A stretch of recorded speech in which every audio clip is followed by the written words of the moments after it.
හරි ආයුබෝවන් ළමයි එහෙනම්. හරි. කියන්නේ ඔයාලට තව ඇත්තටම දවස් කීයක් තියෙන්නේ? තව සතියක් වගේ තමයි එක්සෑම් එකට තියෙන්නේ නේද? දැන් මේ සතිය ඇතුළත ඇත්තටම ටිකක් ලොකු සිලබස් එකක් ඔයාලට තියෙනවානේ. හරිද? ඒ වුණාට දැන් ඔයාලා හිතන්න මේ අවුරුදු ටිකේ ඇත්තටම මේ පද්ධති වලින් අනිවාර්යෙන් ප්‍රශ්නයක් අහලා තියෙනවා. හරිද? ඒක නිසා අපි අද ඉඳන් වීඩියෝ කිහිපයක් ඔස්සේ මේ පද්ධති ටික අපි ලස්සන කතා කරන් යන්න. එතකොට ඇත්තටම ඔයාලට මේ එක්සෑම් එක හැදෙන ප්‍රශ්නයක් අනිවාර්යෙන් එනවා. මේ ප්‍රශ්නෙට ඔයාලට සුපිරියටම කරගන්න පුළුවන්. අපි එහෙනම් ඉස්සෙල්ලාම කතා කරමු ආහාර ජීර්ණ පද්ධතිය ගැන. හරිද? ඔයාලට මතකද 2022 23 මේ ආහාර ජීර්ණ පද්ධතිය ගැන අහලා තිබ්බා. හරිද? ඒ නිසා අපි පොඩ්ඩක් ඉස්සෙල්ලම පටන් ගමු මේ ආහාර ජීර්ණ පද්ධතිය ගැන. ඒ දන්නද? ඒක අපිට ඇත්තටම ප්‍රධාන වශයෙන් තියෙන පද්ධතියක්නේ. හරි. දැන් අපි අර ප්‍රශ්නේ කරන්න කලින් අපි පොඩ්ඩක් මෙන්න මේ ආහාර ජීර්ණ පද්ධතිය ගැන පොඩ්ඩක් කෙටියෙන් දැනගෙන ඉමු. හරිද? හරි. අපි දැන් ඉස්සෙල්ලම බත් ගුලියක් ගමුකෝ. දැන් ඔන්න දැන් මා කන වෙලාව. හරිද? හරි. ඉස්සෙල්ලම දැන් බත් ගුලිය දාගන්නේ කොහෙටද? මෙන්න මේ කියන මුඛ කුහරයට නේද? ඔය මුඛ කුහරය ඇත්තටම හැදිලා තියෙන්නේ පිටතට විවෘත වෙන්නේ මුඛයෙන් අපේ මේ මාංශල තොල් දෙකුත් ඒකට බාහිරට විවෘත වෙනවා. හරිද? හරි. එතකොට මේ මුඛ කුහරයට තමයි ඔය ආහාරය අපි දාගන්නේ. හරිද?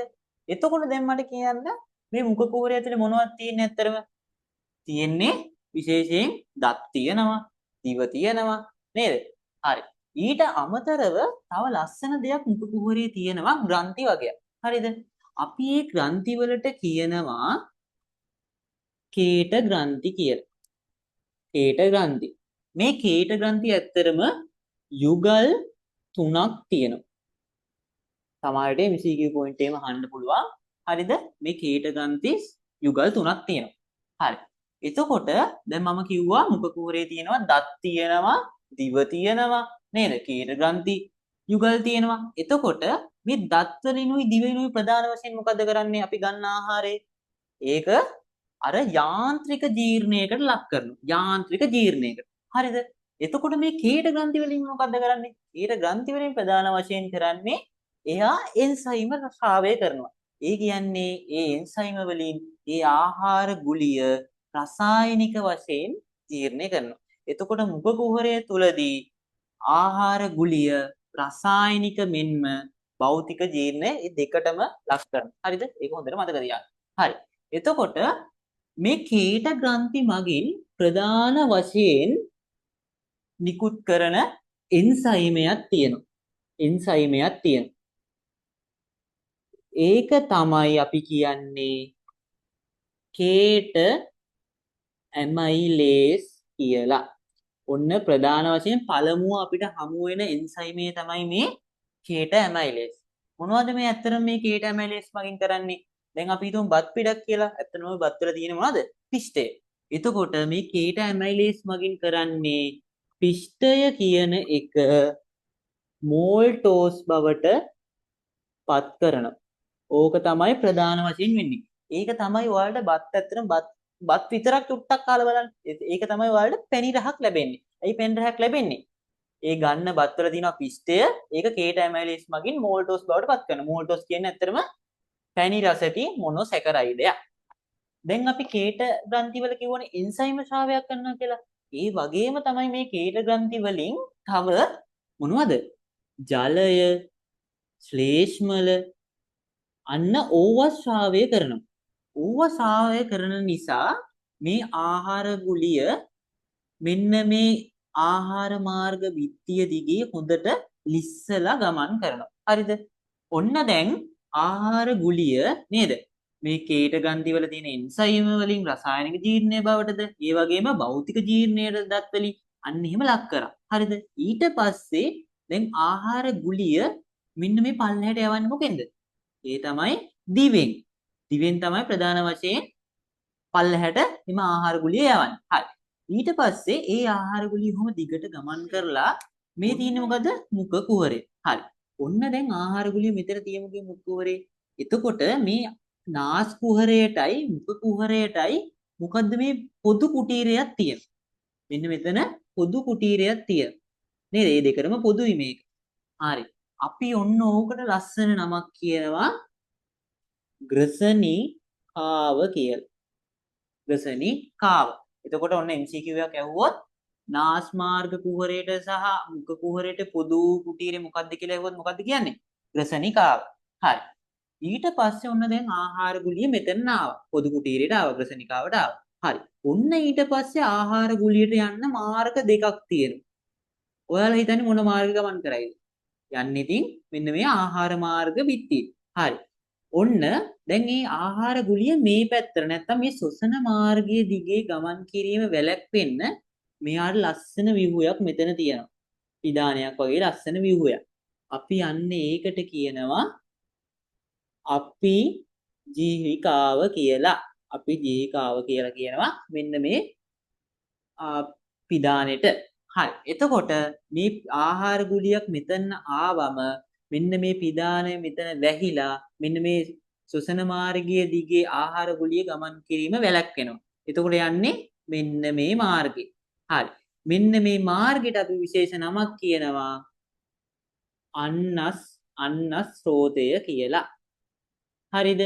ඔන්න මේ දැන් අන්නස් ස්රෝතය හරහා ආහාර ගුලිය ගමන් කරනකොට මෙයාට විශේෂ චලන හැකියාවක් තියෙනවා. රිද්මයානුකූල චලන හැකියාවක් තියෙනවා. අපි ඒකට කියනවා ක්‍රමාකුංචන චලන කියලා. හරිද? ක්‍රමාකුංචන චලන කියලා. හරි. ඊට පස්සේ ක්‍රමාකුංචන චලන හරහා මේ අන්නස්රෝතයේ තුලින් ගමන් කරපු ආහාර ගුලිය කොහෙටද වැටෙන්නේ? මෙන්න මේ විශාල ජේ හැඩති කොටසට නේද? මේ ජේ හැඩති කොටසට. ඒකට කියනවා අපි ලස්සන නම මොකද්ද? ආමාශය. ඔන්න දැන් අන්නස්රෝතය හරහා ක්‍රමාකුංචන චලන ඔස්සේ ඔන්න ඔය ආහාර ගුලිය ආමාශයට හරිද? ආමාශයට වැටුණ ගමන් ඔය ආහාර ගුලිය හරිද? මෙන්න මේ ආමාශයේ තියෙන බිත්ති. ඇත්තට මේ ආමාශයේ තියෙන හැකිලිලා ආහාර නැති වෙයි. හරිද? දැන් ආමාශයට මේ ආහාර වැටුණ ගමන් මෙන්න මේ බිත්ති මෙහෙම ඇදීමකට ලක් වෙනවා. හරිද? ආමාශ බිත්තිය ඇදෙනවනේ. එතකොට ඒ ඇදෙනකොට ආමාශ බිත්තියෙන් ඔන්න විශේෂ ශ්‍රාවයන් දෙකක් නිකුත් කරනවා. ඒ තමයි පළවෙනි එක තමයි පෙප්සි නෝජන්. හරිද? අනිත් එක තමයි HCl අම්ලය. හයිඩ්‍රොක්ලෝරික් අම්ලය. කෙමිස්ට්‍රි වල ඉගෙන ගත්තානේ. හරි.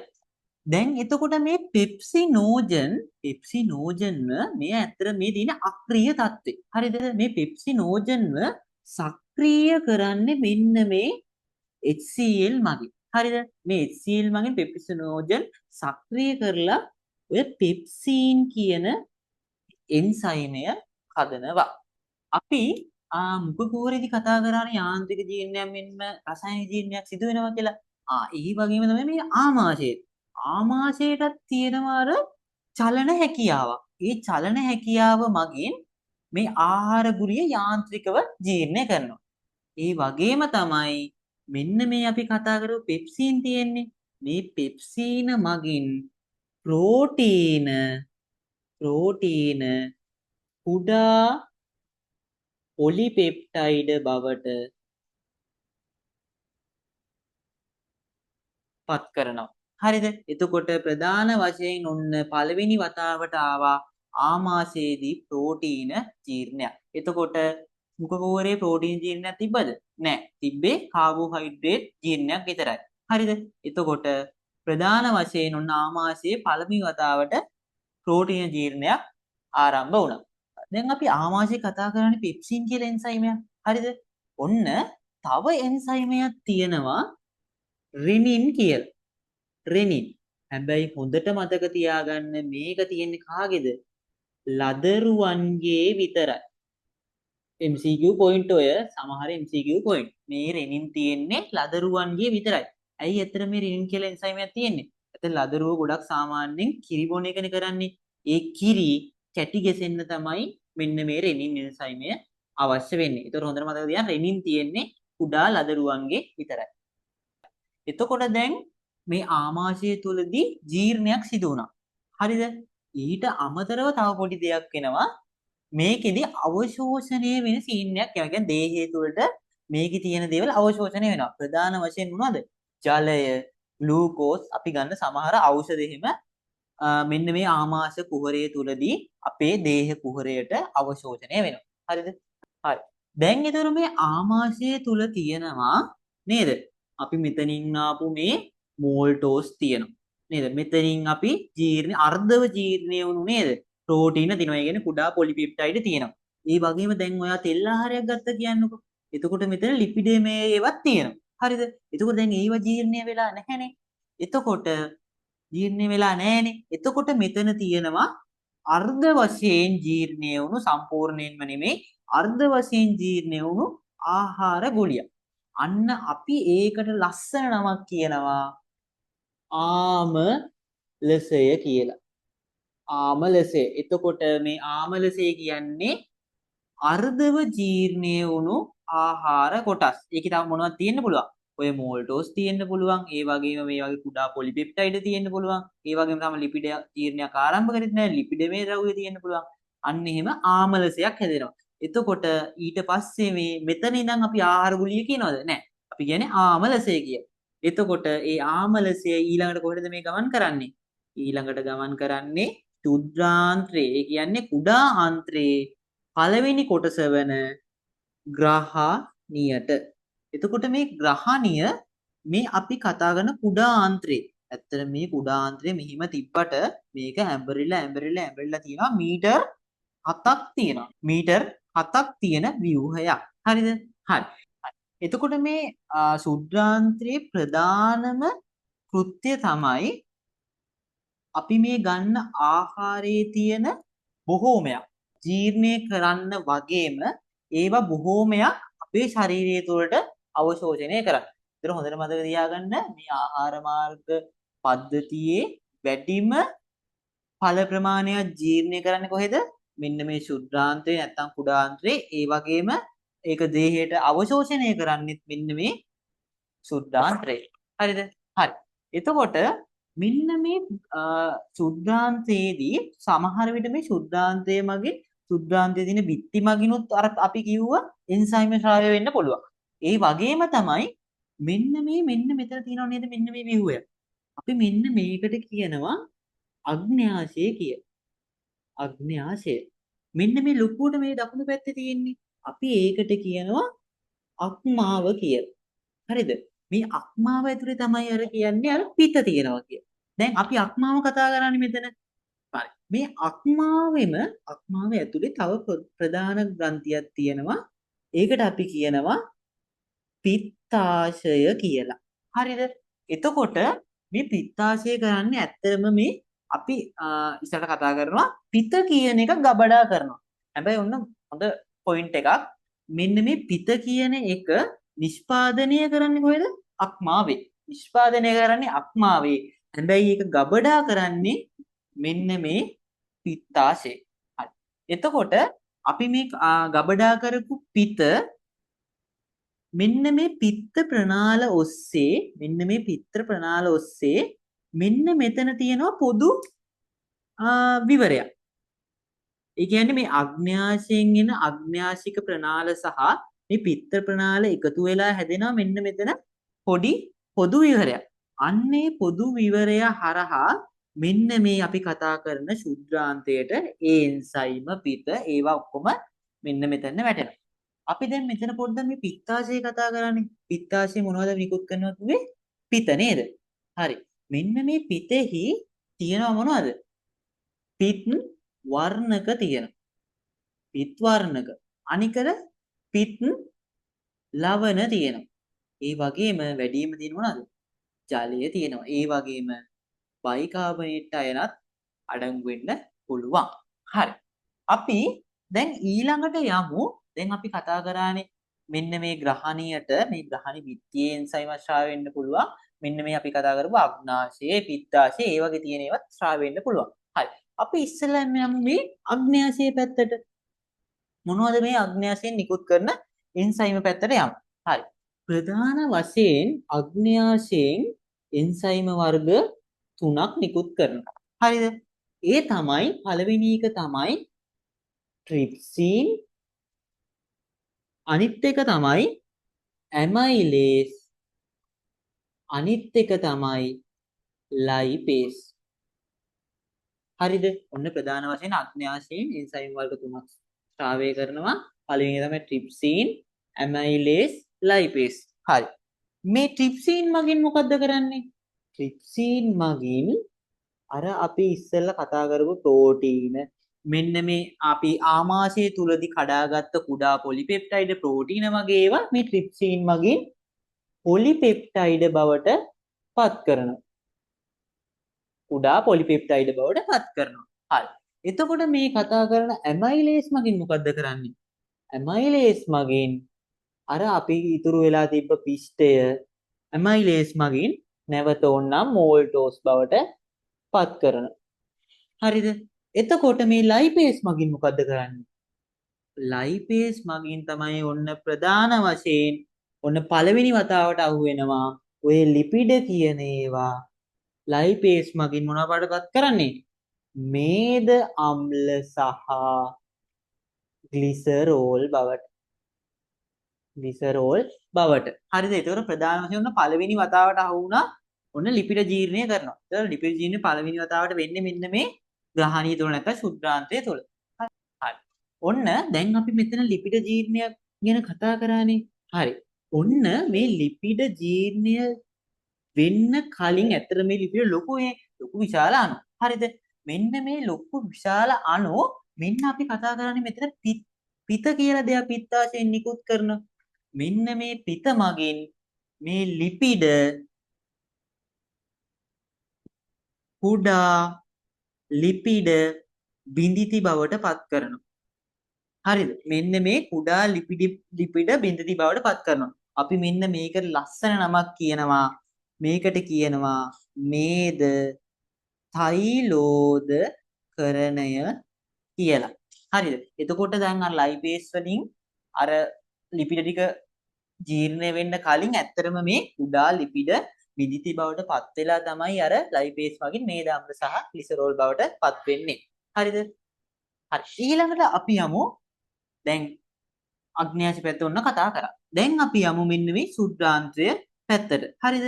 එතනදී ප්‍රධාන වශයෙන් එන්සයිම වර්ග අපි ප්‍රධාන වශයෙන් හතරක් ගැන ඔයාලගේ සිලබස් එකේ කතා කරන්න තියෙනවා. හරිද?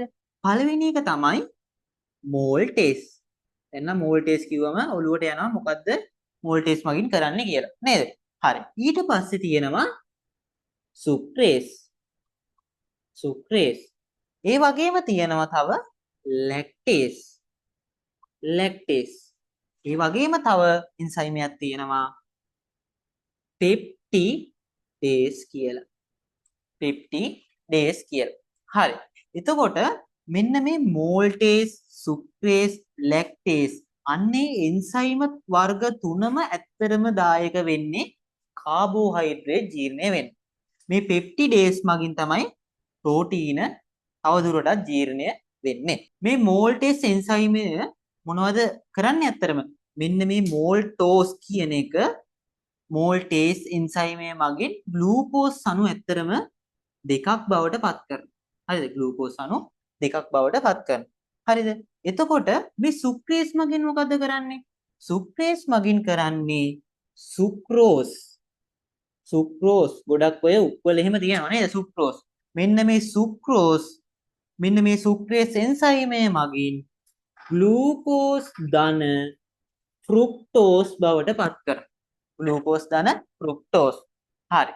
ඊට පස්සේ මේ ලැක්ටේස් මගින් මොකද්ද කරන්නේ? ලැක්ටේස් මගින් තමයි කරන්නේ ලැක්ටෝස්. ඔය කිරිවල එහෙම ගොඩක් තියෙන්නේ මේ ලැක්ටෝස්. මේ ලැක්ටෝස් ලැක්ටේස් මගින් ග්ලූකෝස් ධන මොනවා බවටපත් කරන්නේ? මේ වචනින්ම ඉන්නේ ගැලැක්ටෝස් බවට. හරිද? ගැලැක්ටෝස් බවට.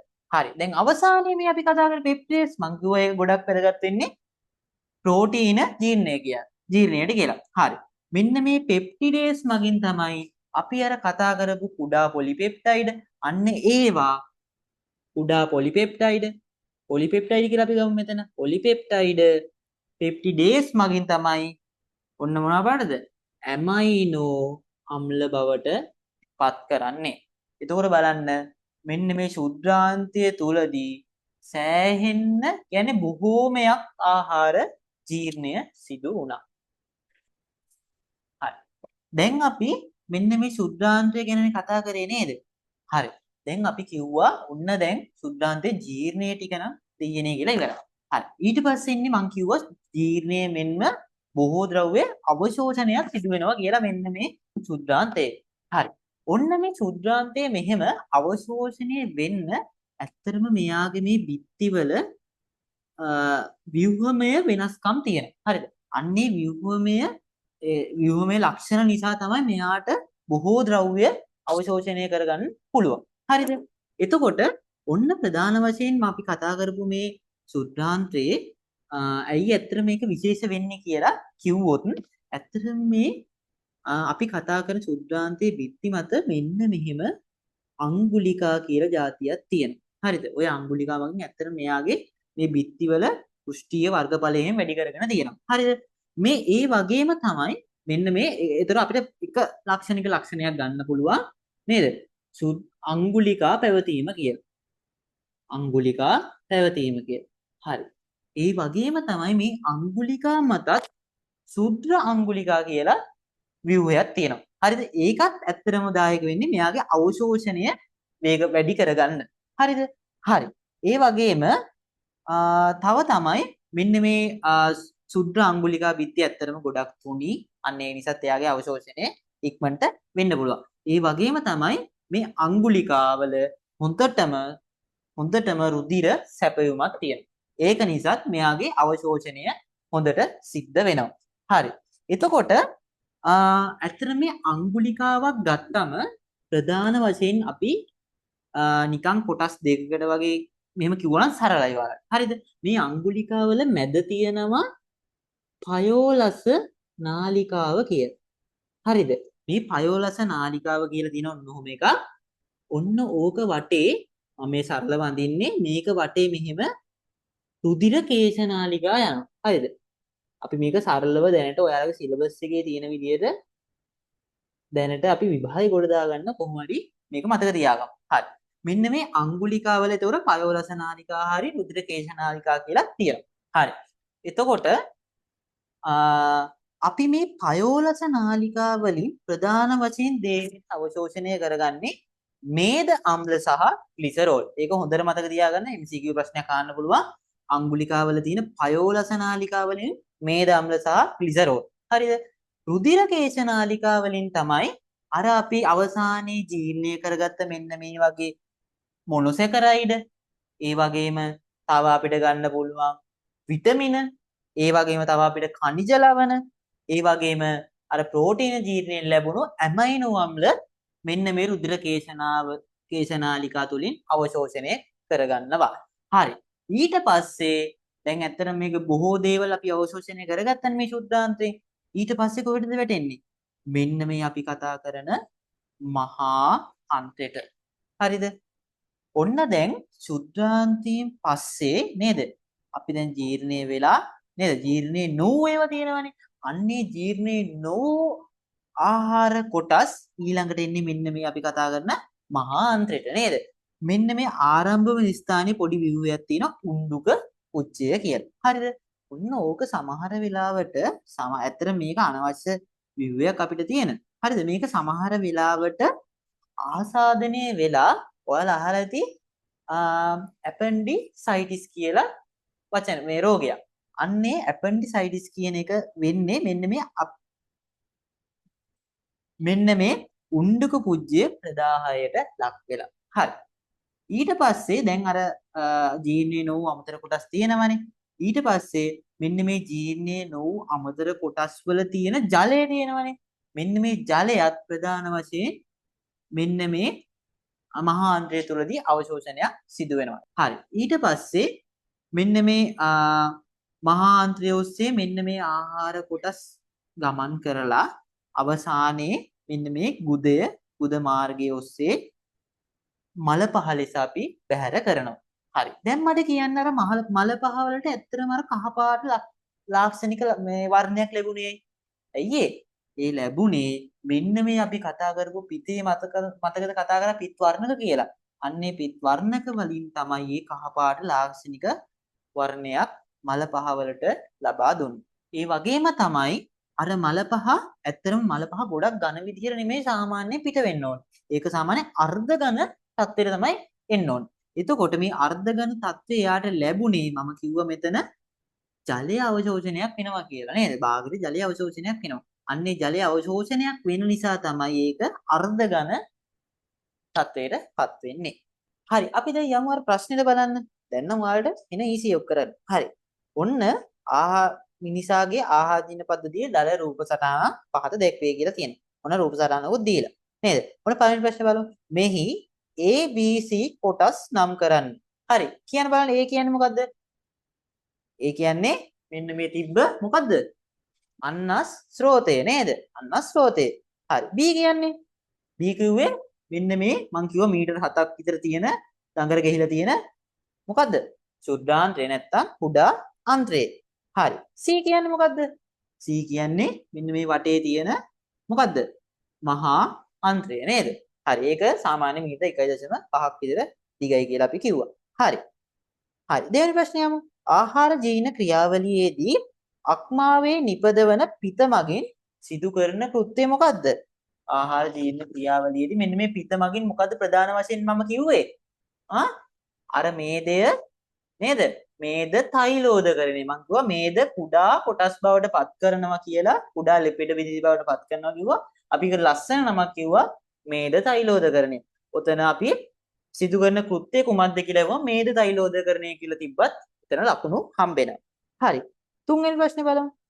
අග්න්‍යාසික යුෂෙහි අඩංගු ප්‍රෝටීන ජීර්ණක එන්සයිමය මොකද්ද? ඔන්න දැන් අග්න්‍යාසිය මෙතන මම කිව්වා ප්‍රධාන වශයෙන් ඔයාලට කතා කරන්න තුනක් තියෙනවා. නේද? හරි. ඒ තුනෙන් මොකද්ද? ඒකෙන් මොකද්ද ප්‍රධාන වශයෙන් ප්‍රෝටීන ජීර්ණය ලක් කරන්නේ? ට්‍රිප්සින් කියන එන්සයිම්. හරිනේ. ඔන්න මේ ප්‍රශ්නේත් ලේසි. හරි. ඔන්න ඊළඟ හතරවෙනි ප්‍රශ්නේ. ආහාර ජීර්ණයේ අන්තඵල කාර්යක්ෂමව රුධිරයට අවශෝෂණය කර ගැනීමට B ව්‍යුහයේදී අනුවර්තන තුනක්. B කිව්වේ අපි මෙතන ශුද්ධාන්ත්‍රේ නැත්නම් කුඩාන්ත්‍රේ නන්නේ කුඩාන්ත්‍රේ මම කිව්වා නේද? අඟුලිකා වගේ තියෙනවා කියලා නේද? හරි. එතකොට ඒ ව්‍යුහයේ අනුවර්තන අපිට මොනවද ගන්න පුළුවන්? අඟුලිකා පැවතීම, ශුද්ධ අඟුලිකා පැවතීම, ඒකට රුධිර හොඳ රුධිර සැපවීමක් පැවතීම. ඒ වගේ තව මොනවද ගන්න පුළුවන්? ඒ වගේම අපිට තව ගන්න පුළුවන් මේ ඇත්තටම මේ ශුද්ධාන්ත්‍රය ගොඩක් දිගු වුණා නේද? අපිට අන්න ඒ ලක්ෂණ කිව්වනම් එතන ලකුණු ටික හම්බ වෙන බලන්න 3යි අහලා තියෙන්නේ. හරි. ඊළඟ ප්‍රශ්න බලමු. C මගින් ඉටු කරන කෘත්‍ය. මොකද C කියන්නේ?